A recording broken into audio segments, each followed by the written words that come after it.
ओम शांति 20 अप्रैल 2023। बाबा के महावाक्य। मीठे बच्चे, बाप तुम्हें यह पढ़ाई जो पढ़ा रहे हैं, यही उनकी कृपा है। तुम तकदीर जगाकर आए हो भविष्य नई दुनिया में देवी देवता बनने। प्रश्न: बच्चों ने बाप के सम्मुख कौन सी प्रतिज्ञा की है? उत्तर: तुमने प्रतिज्ञा की है, बाबा आप आए हो भारत को स्वर्ग बनाने। हम आपकी श्रीमत पर चल भारत को स्वर्ग बनाने में आपके मददगार बनेंगे। पवित्र बन भारत को पवित्र बनाएंगे। गीत तकदीर जगाकर आई हूं। ओम शांति। बच्चों ने गीत की लाइन सुनी। यह स्कूल अथवा यूनिवर्सिटी है। कौन सी? God fatherly university. God father पढ़ाते हैं। भगवानुवाच। गॉड फादर कहा जाता है बेहद के बाप को। लौकिक फादर को गॉड नहीं कहेंगे। एक गॉड को ही सब मनुष्य मात्र गॉड फादर कहते हैं। वह है बेहद का फादर। इस सारे सृष्टि को रचने वाला गॉड फादर है। लौकिक बच्चों को भी फादर होता है जिसको बाबा कहा जाता है। यह है बेहद का पारलौकिक बाप। लौकिक बाबा तो यहाँ बहुत हैं, हर एक को अपने बच्चे होते हैं, तो बेहद के बाप से जरूर कोई वर्षा मिलना चाहिए। यहाँ तुम तकदीर बनाकर आए हो बाप से बेहद सुख का वर्षा लेने। यहाँ कौन पढ़ाते हैं? भगवानुवाच। वहाँ मनुष्य बैरिस्टरी, इंजीनियरी, डॉक्टरी आदि पढ़ाते हैं। यहाँ तो बेहद का बाप आकर पढ़ाते हैं। तो तुम यहाँ तकदीर बनाकर आए हो। तुमको मनुष्य से देवता बनाया जाता है। तुम जानते हो भारत में ही देवी देवताओं का राज्य होता है।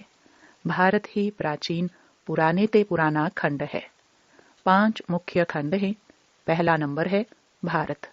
जब भारतवासी भारत खंड नई दुनिया में थे तो देवी देवता राज्य करते थे। लक्ष्मी नारायण का राज्य था। तब यह भारत नया था। सिर्फ भारत खंड ही था। उस समय और कोई धर्म नहीं था। देवी देवताएं पवित्र थे। यथा राजा रानी लक्ष्मी नारायण पवित्र थे। भारत बहुत धनवान था। हीरे तुल्य था। अब तो भारत बहुत कंगाल है, कौड़ी तुल्य है। स्वर्ग में लड़ाई झगड़ा कुछ भी नहीं था। वाइसलेस भारत था। इस समय जबकि कलयुग है तो भारत अपवित्र है। कितना दुख है। अब इस भारत को फिर से स्वर्ग कौन बनाते हैं? बाप समझाते हैं तुम तकदीर जगाकर आए हो मनुष्य से देवता बनने, तो बेहद का बाप ही बनाते हैं। मनुष्य कोई सदगति दे नहीं सकते। पतित मनुष्य किसको पावन बना नहीं सकते। स्वर्ग में कभी ऐसे नहीं कहेंगे कि पतित पावन आओ, क्योंकि वहां सब पवित्र थे। भारत सदा सुखी था। फिर से भारत को सदा सुखी बनाना बाप का ही काम है। भारत शिवालय था। परमपिता परमात्मा को शिव कहा जाता है। उसकी जयंती भारत में मनाते हैं। शिव परमात्मा जो सबका बाप है, वही आकर सबको दुख से छुड़ाते हैं। उस बाप को सब भूले हुए हैं। शांति दाता, सुख दाता वह एक ही बाप है। भारत स्वर्ग था। पवित्र थे तो शांति भी थी, तो सुख भी था। प्योरिटी, पीस, प्रॉस्पेरिटी थी। सन्यासी भी भारत को मदद देने लिए सन्यास करते हैं कि पवित्रता की ताकत मिले। सभी विकारी मनुष्य जाकर उनको माथा टेकते हैं। सन्यासी पवित्रता की मदद से भारत को थमाते हैं। भारत जैसा सुखी पवित्र खंड कोई होता नहीं। ऊंचे ते ऊंचा भारत खंड ही गाया जाता है। फिर से भारत को नया बाप ही बनाते हैं। कोई भी मनुष्य को भगवान नहीं कहा जा सकता। न सब में ईश्वर है, परंतु सब में 5 शैतान हैं। इन 5 विकारों को मिलाकर रावण कहा जाता है। इस समय रावण का राज्य है। सभी विकारी पतित हैं।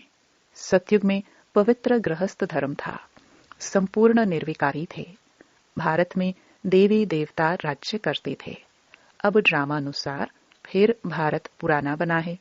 नई सृष्टि सो पुरानी जरूर बनेगी। भारत में एक वर्ल्ड ऑलमाइटी अथॉरिटी का राज्य था।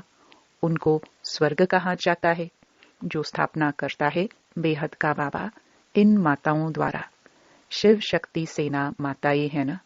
जगदम्बा भी गाई हुई है। मनुष्य नहीं जानते कि ऊंचे ते ऊंच कौन है। सबसे ऊंचे ते ऊंच है परमपिता परमात्मा। फिर है ब्रह्मा विष्णु शंकर। परमपिता परमात्मा का क्या पाठ है? वह आकर भारत को पतित से पावन बनाते हैं। ब्रह्मा द्वारा पावन दुनिया की स्थापना करते हैं। तुम ब्रह्मा कुमार कुमारियां राखी बांधते हो कि हम भारत को पवित्र बनाएंगे। हे बाबा, हम आपकी श्रीमत पर चल पवित्र बन भारत को पवित्र बनाए, फिर राज्य करेंगे। बाप आकर ब्रह्मा द्वारा स्थापना कराते हैं। ब्रह्मा प्रजापिता सबका बाप है। जगदम्बा है सबकी माता। भारतवासी गाते हैं, तुम मात पिता हम बालक तेरे। बाप स्वयं आकर पढ़ाते हैं। यही कृपा करते हैं जिससे हम भविष्य में बहुत सुख देंगे। यहाँ तो बहुत दुख है, इसलिए इनको नरक कहा जाता है। डेटी वर्ल्ड सो फिर डेविल वर्ल्ड बनती है। डेटी वर्ल्ड में दूसरा कोई खंड नहीं रहता है। बेहद का बाप ही आकर बच्चों को बेहद वर्ल्ड की हिस्ट्री ज्योग्राफी समझाते हैं, जो और कोई समझा ना सके। तुम बच्चे बेहद के बाप से प्रतिज्ञा करते हो, हे बाबा, आप आए हो भारत को स्वर्ग बनाने। हम श्रीमत पर चल भारत को स्वर्ग अथवा श्रेष्ठ बनाए, फिर उन पर राज्य करेंगे। इसको राज्यों की शिक्षा कहा जाता है। सन्यासियों का है हठ योग, घर बार छोड़ देते हैं। तुमको छोड़ना नहीं है, इस पुरानी दुनिया को भूलना है। तुम अब नई दुनिया में जाने वाले हो। बाप गाइड बनकर आए हैं। वह है लिबरेटर, सबको दुखों से छुड़ाने वाला। शिव बाबा का भारत है बर्थ प्लेस। सोमनाथ का मंदिर भी यहाँ है। मनुष्य यह भूल गए हैं कि भारत बड़ा तीर्थ है। सभी मनुष्यों का बाप जो सुख शांति देते हैं, उनका बर्थ प्लेस है। सबको भारत में आकर शिव के मंदिर में शिव को नमन करना चाहिए। सबसे श्रेष्ठ मत है भगवान की। श्री श्री शिव बाबा बेहद का सुख देने वाला है। सुख मिलता है बाप से, विनाश सामने खड़ा है। इस महाभारी लड़ाई द्वारा सुखधाम शांति धाम के गेट खुलने वाले हैं। तुम भी के भारत को स्वर्ग बनाने के लिए तन मन धन से सेवा कर रहे हो। जैसे गांधी की मत पर सबने तन मन धन से सेवा कर फॉरेन के राज्य को भगा दिया, परंतु अब बहुत दुख है। अब इस रावण पर जीत पानी है। आधा कल्प रावण राज्य, आधा कल्प राम राज्य। द्वापर से लेकर देह अभिमान में आने से बाप को भूल जाते हैं और बाप को न जानने कारण लड़ते झगड़ते रहते हैं।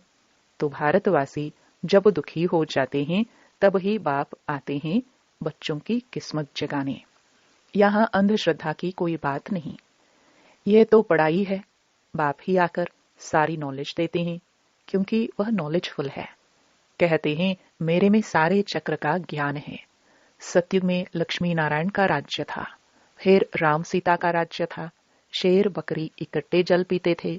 यथा राजा रानी तथा प्रजा थे। धर्म का उपकार था। अब तो घर घर में दुख है। बाप आकर सभी को सुखी बनाते हैं। तुम भारत माता शक्ति सेना हो।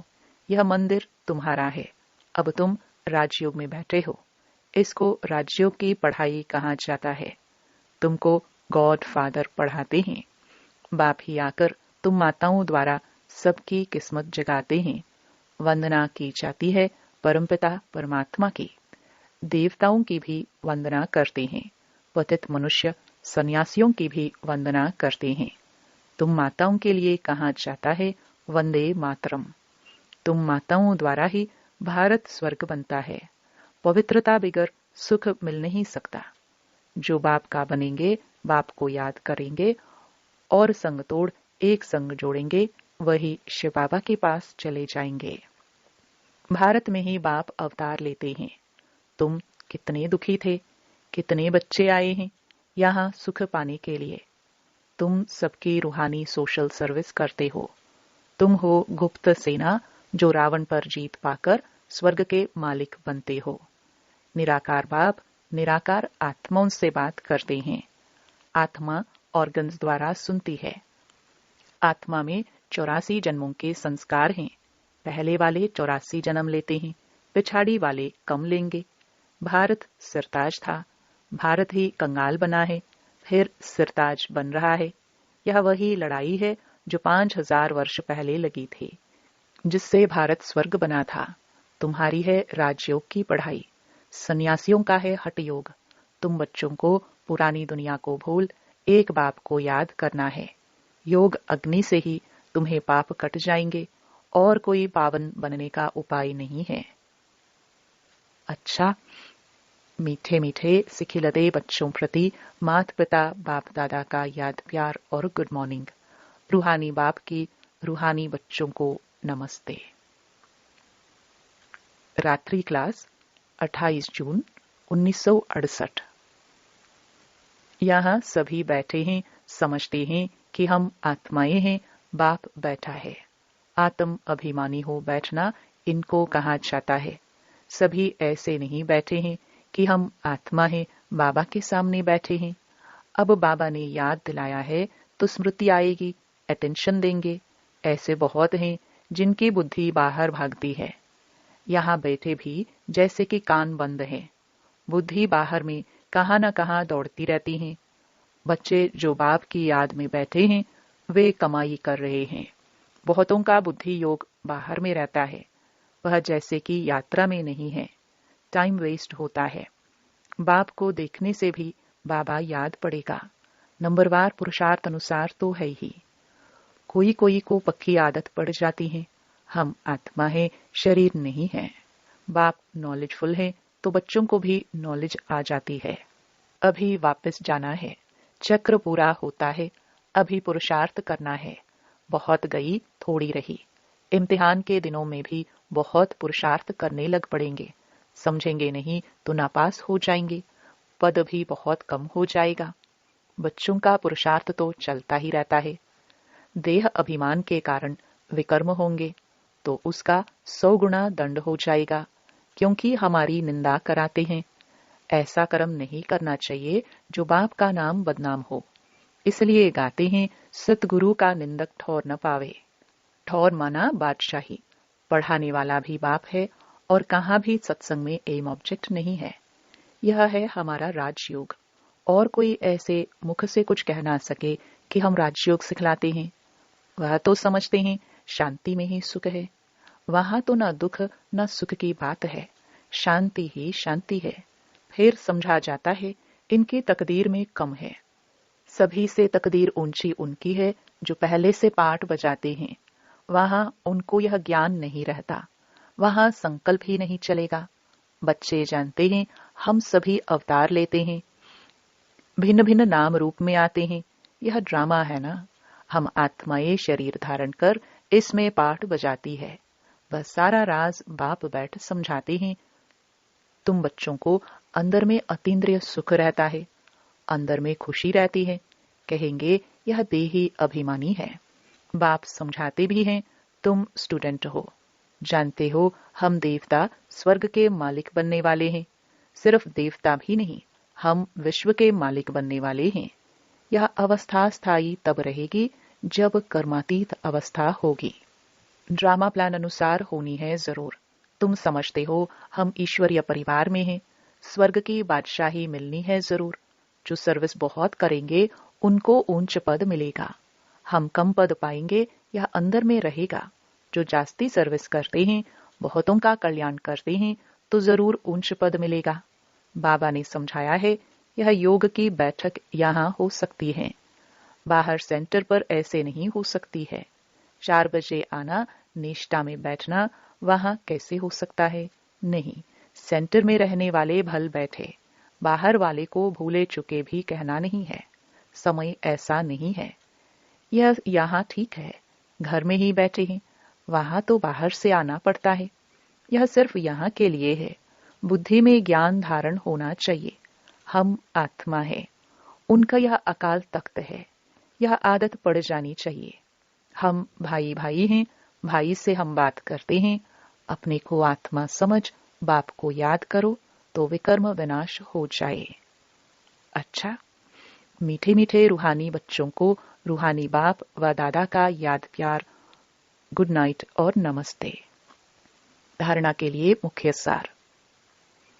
पहला, अपने तन मन धन से रूहानी सोशल सेवा करनी है। रावण पर जीत पाकर भारत को स्वर्ग बनाना है। दूसरा, अपार सुख पाने के लिए पवित्रता की प्रतिज्ञा कर और सब संग तोड़ एक बाप की याद में रहना है। वरदान, स्वयं को बेहद की स्टेज पर समझ सदा श्रेष्ठ पाठ बजाने वाले हीरो पाठधारी भव। आप सब विश्व के शोकेस में रहने वाले शोपीस हो। बेहद की अनेक आत्माओं के बीच बड़े ते बड़ी स्टेज पर हो। इस स्मृति से हर संकल्प, बोल और कर्म करो कि विश्व की आत्माएं हमें देख रही हैं। इससे हर पाठ श्रेष्ठ होगा और हीरो पाठधारी बन जाएंगे। सभी आप निमित्त आत्माओं से प्राप्ति की भावना रखते हैं तो सदा दाता के बच्चे देते रहो और सर्व की आशाएं पूर्ण करते रहो। स्लोगन, सत्यता की शक्ति पास हो तो खुशी और शक्ति प्राप्त होती रहेगी। ओम शांति।